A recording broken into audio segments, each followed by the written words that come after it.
آج لیلۃ القدر کے بارے میں ہم گفتگو کرنے کی سعادت حاصل کر رہے ہیں۔ الحمدللہ الذی بنعمتہ تتم الصالحات۔ رمضان کا مہینہ اپنے آخری مراحل یا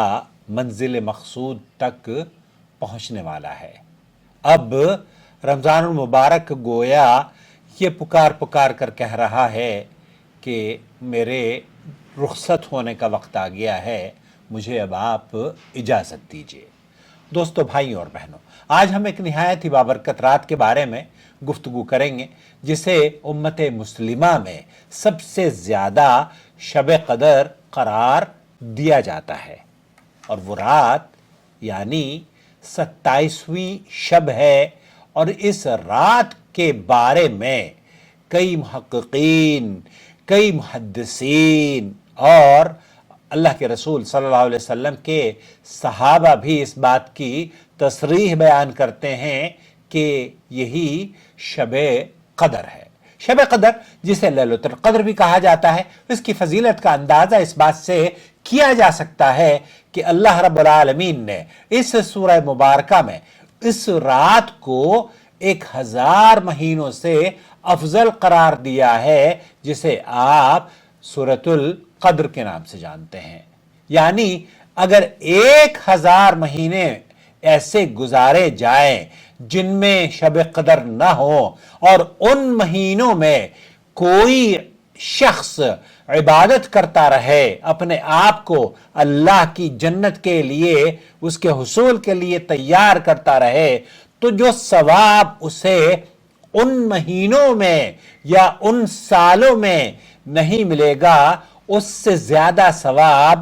ایک رات میں اسے اللہ رب العالمین عطا فرما دے گا۔ اور وہ کیوں؟ کیونکہ اس لیے کہ اللہ رب العالمین نے اسے فرمایا ہے اِنَّا أَنزَلْنَاهُ فِي لَيْلَةِ الْقَدْرِ وَمَا أَدْرَاكَ مَا لَيْلَةُ الْقَدْرِ لَيْلَةُ الْقَدْرِ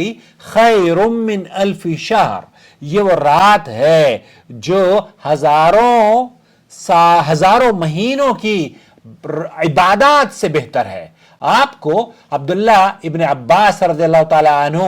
کا یہ قول نقل کرنا، آپ کی سماعت کی نظر کرنا چاہتا ہوں۔ حضرت ابن عباس سے منقول ہے کہ رسول اکرم صلی اللہ علیہ وسلم فرمایا کرتے تھے، مستند احمد وغیرہ میں یہ روایت موجود ہے، التمسوها فی السابع والعشرین، اسے 27ویں شب میں تلاش کرو۔ صحیح مسلم میں بھی کئی روایات اس سلسلے میں موجود ہیں۔ اللہ کے رسول صلی اللہ علیہ وسلم کے جلیل القدر صحابی اور بہت سارے علماء اس بات کے قائل ہیں کہ یہ رات لیلۃ القدر کی جسے ہر سال یہ شرف حاصل ہے، وہ رمضان کی 27ویں شب ہی ہے۔ اور ابی ابن کعب، حضرت ابی ابن کعب کی گواہی تو یہ ہے، وہ ایک قسم کھا کر فرمایا کرتے تھے، واللہ انی لا علم ای لیلۃ ہی۔ حضرت ابی ابن کعب یہ کہا کرتے تھے کہ اللہ کی قسم، میں جانتا ہوں کہ وہ کون سی رات ہے، وہ وہی رات ہے جس کا ہمیں نبی کریم صلی اللہ علیہ وسلم نے حکم دیا، اور وہ 27ویں رات ہے۔ یہ صحیح مسلم کی روایت ہے۔ اور اسی طریقے سے امام ابن حجر عسقلانی اور امام نووی رحمۃ اللہ وغیرہ بھی یہ فرمایا کرتے کہ اکثر علماء کا رجحان اسی طرف ہے کہ 27ویں شب ہی گویا لیلۃ القدر یا شب قدر ہے۔ قرآن کریم میں بھی بہت سارے جو لوگ کیلکولیشن کرتے ہیں نا، انہوں نے بھی بڑی عجیب و غریب کیلکولیشن کی ہے، اور وہ میں آپ کی خدمت میں اس لیے پیش کر رہا ہوں کہ یہ جو دلائل ہیں، ان دلائل سے کہیں نہ کہیں اس بات کو سپورٹ دینے کی کوشش کی جا رہی ہے۔ اور یہ کہتے ہیں کہ سورۃ القدر میں اللہ رب العالمین نے لیلۃ القدر کے جو الفاظ ہیں، وہ لیلۃ القدر کے الفاظ 3 بار آئے ہیں، اور یہ سورت کل 30 الفاظ پر مشتمل ہے، جبکہ ہیا یہ کا مطلب وہ جو رات کا تذکرہ اللہ رب العالمین فرماتا ہے، سبحان اللہ، یہ کہتے ہیں کہ یہ لفظ 27ویں نمبر پر آیا ہے، جو اس طرف اشارہ کرتا ہے کہ یہ 27ویں شب ہے، حالانکہ یہ ان کا ایک سوچ اور ان کی کیلکولیشن ہے۔ البتہ جو ہمیں گواہی ابی ابن کعب اور اسلاف امت نے دی ہے وہ ہمارے لیے قابل قدر ہیں۔ اسی طریقے سے کچھ لوگ یہ خیال کرتے ہیں کہ شب قدر ہر سال مختلف راتوں میں منتقل ہوتی رہتی ہے، مگر کئی جلیل القدر صحابہ اور علماء نے اس تصریح کو یا اس موقف کو زیادہ مناسب سمجھا ہے کہ یہ رات مقرر رات ہے، یہ منتقل نہیں ہوتی۔ شیخ سعد الخسلان نے بھی یہی فرمایا، کیونکہ رات کا تذکرہ ہے، اِنَّا أَنزَلْنَاهُ فِي لَيْلَةٍ مُبَارَكَةٍ، اس قرآن کریم کو ہم نے ایک مبارک رات میں نازل کیا ہے۔ وہ مبارک رات جب قرآن نازل ہوا، یہ ممکن نہیں کہ وہ کبھی سن 2000 میں تو 21 کو آئی ہو اور 2022 میں 23 کو آئی ہو، یا 2024 سے 25 میں 29 کو آئی ہو، بلکہ بالکل ٹھیک اسی طریقے سے جیسے کہ اللہ رب العالمین نے نصرت عطا فرمائی تھی موسیٰ علیہ السلام کو اور غرق کیا تھا فرعون اور بنی اسرائیل کو، طاغیوں کو۔ اللہ تعالیٰ نے وہ کس دن یہ واقعہ نازل ہوا، جس روز یہ واقعہ وجود میں آیا، اس روز کی خوشی میں اللہ کے رسول صلی اللہ علیہ وسلم نے اور مدینہ والوں نے روزے رکھے، عاشورہ کا روزہ۔ تو جس طریقے سے عاشورہ کا روزہ ایک خاص ایونٹ، ایک خاص حادثے سے جڑا ہوا ہے، اسی طریقے سے جو منتقل نہیں ہوتا، اسی طریقے سے قرآن کریم بھی، لیلۃ القدر کی فضیلت بھی اس خاص عمل سے جڑی ہوئی ہے کہ اس میں قرآن کریم کو اللہ تعالیٰ نے اِنَّا أَنزَلْنَاهُ فِي لَيْلَةٍ مُبَارَكَةٍ، تو اس رات کو ہم نے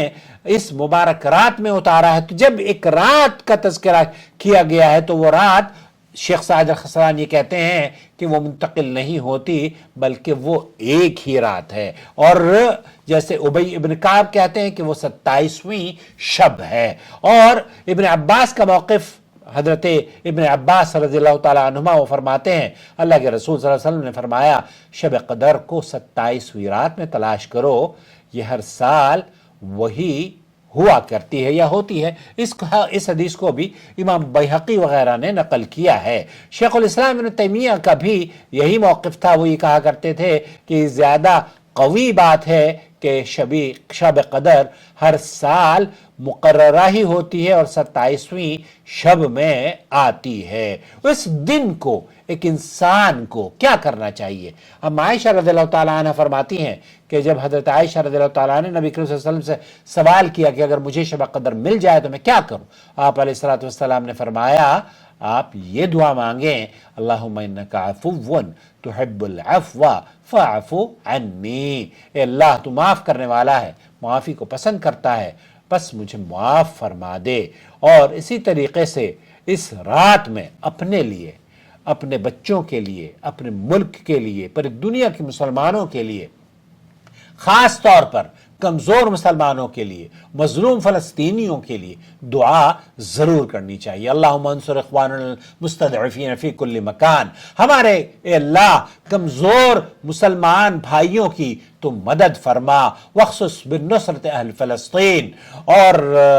ان میں خاص طور پر ان مسلمان فلسطینی بھائیوں کو نصرت عطا فرما،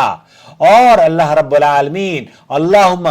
احم دماءهم واحفظ ابناءهم وارحم ضعفاءهم اللهم دمر اعداءهم وارنا فيهم يوما اسودا یا جبار یا قہار۔ اے اللہ ہمارے کمزور مسلمان بھائیوں کی مدد فرما، خصوصاً اہل فلسطین کی نصرت فرما، ان کے خون کی حفاظت فرما، ان کے بچوں کی حفاظت فرما، ان کے کمزوروں پر رحم فرما، ان کے مالوں کی حفاظت فرما، ان کی خواتین کی آبرو کی، عزت کی حفاظت فرما، ان کے دشمنوں کو نیست و نابود فرما، اور ہمیں ان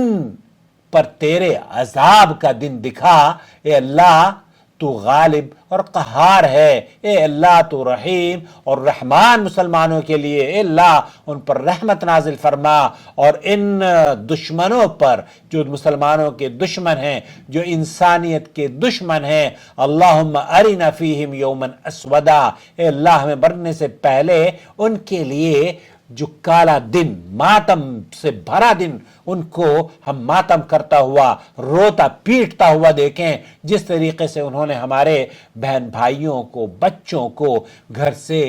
بے گھر کر دیا ہے۔ آمین یا رب العالمین۔ یہ وہ بہت ہی مبارک رات ہے جسے ہمیں اگر ہم مل جائے تو اللہ سے دعا کرنی چاہیے، اور اس رات کی عبادت 1000 مہینوں سے یقیناً افضل ہے۔ اس رات میں زیادہ سے زیادہ استغفار، عبادت اور دعا کریں، اور اللہ رب العالمین سے اپنے اور پوری امت کے لیے بھلائی مانگیں۔ اللہ ہمیں شب قدر کی برکتوں سے مالا مال فرما دے، اور خاص طور پر ان لوگوں کو جو چینل کے ویورز ہیں، چینل کے سپورٹرز ہیں، چینل کے جوائن ممبر ہیں، جو ہمیں فیس بک اور یوٹیوب پر سپورٹ کرتے ہیں، اپنا تعاون، مالی تعاون ہمیں پیش کرتے ہیں۔ اے اللہ تو ان کے ان تعاون کو شرف قبولیت بخش، اور ان کے لیے اور ہم سب کے لیے اسے صدقہ جاریہ میں شمار فرما لے، اور ہمارے چینل کو جو لوگ دیکھتے ہیں وہ اس ویڈیو کو خاص طور پر دعاؤں کے ساتھ اپنی دوسروں کے ساتھ بھی شریک کریں، تاکہ یہ دعائیں، یہ قیمتی لمحات جہاں بھی آپ ہوں، ہندوستان، پاکستان، بنگلہ دیش، امریکہ، کہیں بھی آپ بستے ہوں، اللہ آپ کو امن اور سلامتی سے رکھے، اللہ آپ کا، آپ کے گھر والوں کا، آپ کے اہل و عیال کا جو کارنامے، جو خدمات، جو عبادات، جو توفیق اللہ رب العالمین نے بخشی ہے صیام اور قیام کی، اللہ قبول فرمائے۔ تقبل اللہ صیامکم و قیامکم و سائر اعمالکم، آمین یا رب العالمین۔ اپنی دعاؤں میں نور ٹی وی چینل کو بھی یاد رکھیں۔ یہ چینل آپ کی علمی پیاس بجھاتا ہے، ٹھیک اسی طریقے سے جیسے صحرا میں کہیں دور آپ بیٹھے ہوں اور آپ کو پانی مل جائے تو آپ کی خوشی کی حالت کیا ہوتی ہے، ٹھیک وہی کیفیت آپ کو گھر بیٹھے سعودی عرب کے علماء اور مشائخ کے فتاوی جات اردو زبان میں اس طریقے سے آپ کو پلیٹ میں رکھ کر خوبصورت الفاظوں کے ساتھ یہ ناچیز آپ کی خدمت میں لے کر حاضر ہو جاتا ہے۔ امید ہے آپ کے کانوں میں، آپ کے ذہن پر، آپ کے دل و دماغ پر یہ باتیں اثر کرتی ہوں گی، اور اللہ تعالیٰ اس کے بدلے مجھے اور آپ کو اپنے عرش کے سائے میں جگہ عطا فرمائے۔ شهر رمضان الذي أنزل فيه القرآن هدى للناس وبينات من الهدى والفرقان